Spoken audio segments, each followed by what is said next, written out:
Well, guys, I just want to talk a little bit about the Morgan dollar today because I've done some. I guess this is just a continuation on the series I'm doing, just reviewing coins, and the other ones I said, well, what makes this coin great? And that's a real question that I have about the Morgan dollar because, well, let me just talk a little bit about the history of the Morgan dollar, some things about the amount of silver in it, the design, and things like that, and then I'll get into my opinion because I have what I think is going to anger the numismatic collectors, and it's not my opinion to offend anybody. I just want to. I'm giving my opinion, and opinions vary, and I invite you to agree or disagree with me in comments, and we'll do so in a friendly, loving way, so as not to offend anybody deliberately. I don't want to cause offense, but let me just talk a little bit about the history of the Morgan dollar, which, if you know about the Morgan dollar, it was first minted from 1878 to 1904, and again in 1921. Following the passage of the Bland-Allison Act in 1878, which required a U.S. Treasury to purchase a specific amount of silver to be circulated as silver dollars. And the Morgan dollar quickly stockpiled in the Treasury and bank reserves. The act was passed during the height of the Bimetallism movement in America, or the use of both silver and gold standards. With tens of millions of coins minted in a particular year alone, Morgan dollars continue to be one of the most widely circulated silver bullion today. So how much silver is in a Morgan dollar?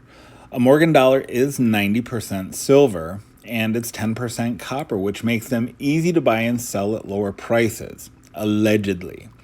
Though Morgan dollars are often close to the spot price of silver, rarely minted and high-grade coins can sell for thousands of dollars. The demand for silver dollars was, well, let me just say this. While Congress deliberated over the silver question in 1877, demand for a new silver dollar came from the Comstock lode in Nevada, which was excavating massive quantities of silver. Mint director Henry P. Linderman directed the chief engraver William Barber and his assistant George T. Morgan to create designs for a new silver dollar. The best design would prevail, and the mint director, supposedly dissatisfied with Barber's work, rigged the contest in Morgan's favor. And Morgan's design won. Isn't that awesome? Even in the mint, there's politics. That's awesome. So Morgan enlisted Philadelphia teacher Anna West Williams to model for his depiction of Miss Liberty. A left-facing portrait head of Liberty is featured on the coin's obverse, with a somewhat gaunt eagle depicted on the back, giving the Morgan nickname Buzzard Dollar. I don't agree with that. I love the eagle on the back. But in an unprecedented move, Morgan initialed each side of the design with an M. Shortly after its first mint, critics noticed that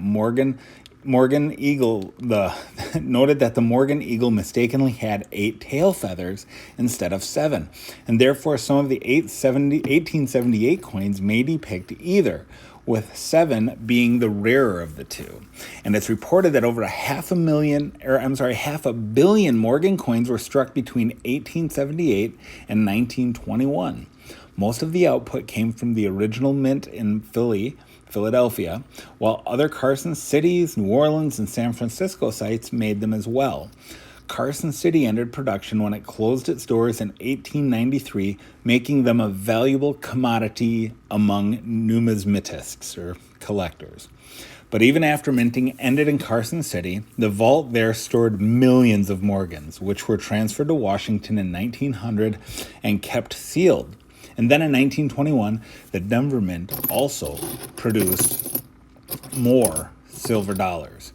So in 1921, after the passage of the Pittman Act of 1918, the Morgan dollar was reintroduced. And the act mandated earlier Morgan dollars almost 270 million coins to be melted and replaced by the peace dollar at the end of 1921, which if you've watched my video on that, you know all about the peace dollar. So the Pittman Act was largely a response to the growing demand for silver during World War I, as the world's currency, gold, was no longer available. Britain faced another crisis in India and used silver certificates to pay for the ongoing war effort and to suppress rebellion in the colonies. Isn't that interesting? They used paper money. To suppress rebellion. Isn't that something? So Britain turned to America to purchase silver to back their certificates, and combined with mounting pressure from Western miners to purchase their silver, the U.S. turned to the Morgan dollar, and Congress agreed to purchase bullion at above market prices from mining companies after the war and replace each melted Morgan with a new mint. So, let's talk about the Great Depression and the Silver Act of 1942, guys. This gets super interesting because after the war, as the price of silver rose again during the Great Depression, isn't that something? A depression comes and the price of silver goes up. I wonder why. But pressure from the mining industry gave way to a new silver policy, even while public demand for silver coins was low. Following the Silver Act of 1942, 53 million more silver dollars, both Morgan and peace designs, were sent to be melted. And notwithstanding massive melts, the Treasury, as well as the banks and mints, amassed stockpiles of Morgans in their vaults, as buyers in the 1930s typically sought out lower face value coins. However, during this time, the hobby of coin collecting started to gain popularity, and Carson City Morgans and other rarer mints became popular among collectors through the 40s and 50s. And in the 60s, the Federal Reserve notes began replacing silver certificates, and silver certificates were exchanged for silver bullion in granules rather than in coins. This was a result of the rising price of silver, which gave investors an opportunity to redeem certificates at a higher profit. The Treasury could no longer sustain the price of silver and again liquidated hundreds of bags of Morgan dollar coins. Each bag held about 1,000 coins, and this was between the years of 62 and 64. And the remaining Morgans held in the Treasury vault were the primarily rarer Carson City mints. From 1972 to 1980, the government then released those Morgans in mail bid sales, generating a nice profit for the Federal Reserve. And during this time, interest in collecting Morgans was gaining steam, especially after a 400-bag hoard, which was about 400,000 coins, was discovered in the home of a deceased collector, Levere Redfield, in 1977, selling for $7.3 million. And in the early 80s, the Continental Bank released a hoard of 1.5 million Morgans, further distributing them among eager collectors. Now, the rarest of the Morgan dollars is the 1895, often referred to as the King of the Morgans. Of 12,880 struck that year, only 880 survived the melting pot, making these 1895 Morgans extremely rare at the time, and it's estimated that only about 500 survive today. And in the early 1900s, a few investors and dealer collectors collected them in hoards. Meanwhile, other Morgan strikes, like the 19040, the New Orleans Mint one, they're very common, making regular appearances at auction today. So, how many still exist today? All in all, over 657 Morgan dollars were produced over the years, with 96 date and mint varieties circulating the market. Widely bought in the West, and they failed to gain momentum in the East. Hoards remain untouched until the mid-20th century, which helps explain why many coins are in such good condition. While Morgan silver dollars took decades to gain popularity, they retain a notable pedigree among collectors today. But let me just say this, that Morgan dollars, in this stacker's opinion, while it is a gorgeous coin, there is no doubt, there is no questioning its beauty, its history, It's elegance. They look great when they're toned up. They look great when they are in a mint condition. If you find one in an MS65, I don't know if an MS70 exists. Maybe, I'm sure. That's the thing, is the mint has found hordes of them over time, like those Carson City ones, and they sold them for their own profit. So, but I was at a coin show today, guys, and I got to tell you that for this stacker, the Morgan dollar is an overpriced relic that is neither uncommon nor rare. They are everywhere. There was probably 100 booths at the coin show that I was in today, and I don't know if any booth had less than 100 on display. And a Morgan dollar at a coin shop is like a cockroach. If you see one, there's 1,000 you're not seeing. They've got these things stacked up in their vaults.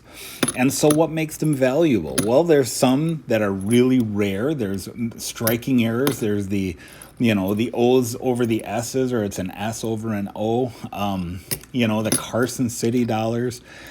And here's the bottom line, you guys. For this stacker, for me personally, the Morgan dollar is junk silver. It's silver nonetheless, but every Morgan dollar you see before you on my table right now, I didn't pay a nickel over $30 for. And I've considered spending more money trying to find rarity in them, and getting into more of the numismatic side of stacking using the Morgan dollars. But to me, honestly, they're the most common coin I saw today, by far. A lot of people had, of course, the Type 2 Eagles and stuff like that. Everybody had, the common bullion, right? Or the common numismatic stuff, right? The Walkers, the Seated Liberty, all these, the Barbers, and, the V nickels, War nickels, whatever. There's no shortage of these things, guys. So honestly, if you're going to collect this stuff, you got to love it. And I'll tell you, I watched the Numismatic Stacker. I know I know that he is a huge fan of this coin, and I am too, by the way.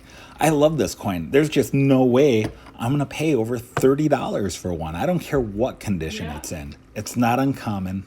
It's not rare. It's a Washington quarter as far as I'm concerned. It's a Ben Franklin $50 in rarity as far as I'm concerned. There's just nothing that special about them. But that's just this stacker's opinion. Leave comments below. Tell me what you think, and I'll see you on the next one.